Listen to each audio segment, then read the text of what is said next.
តោះបងប្អូនអរគ្នាមកថ្ងៃហ្នឹងដែរគឺយើងមកញ៉ាំបង្កងវិញម្ដងបងប្អូនអរគ្នានេះបង្កងស្រស់យើងមកដាក់ជាមួយនឹងទឹកត្រីកោះកុងរបស់ Home Salmon នេះបងប្អូនអរគ្នាសម្រាប់បងប្អូនអត់សូវមានពេលអីចង់ញ៉ាំទឹកត្រីកោះកុងដែលមានរសជាតិឆ្ងាញ់បងប្អូនអាចរកទិញបាននៅ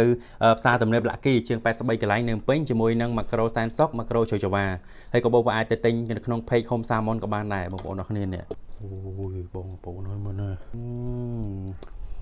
ណា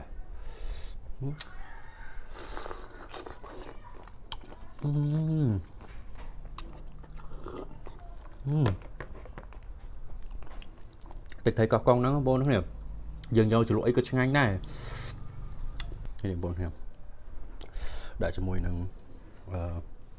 ម្រះចាំមុនណាអូជាបងប្អូននេះអរឃើញមកម៉ានកុំភ្លេចជួយ comment ផងណា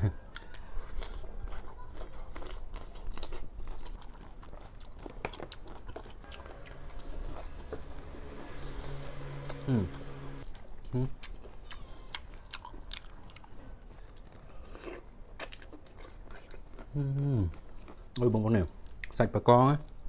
ឡើងផ្អែមហ្មងត្រូវជាមួយនឹងទឹកត្រីកោះកុងយើងដាក់មកជាតិហ្មងខ្ទឹមបតៅរបស់យើងមកជាមួយនឹងទឹកត្រីកោះកុងមកបងប្អូនណា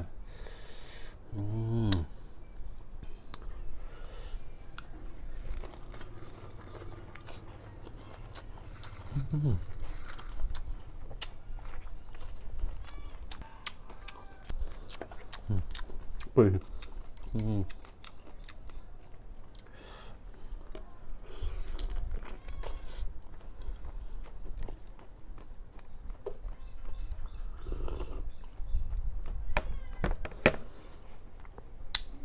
អូយបងប្អូនហ្នឹង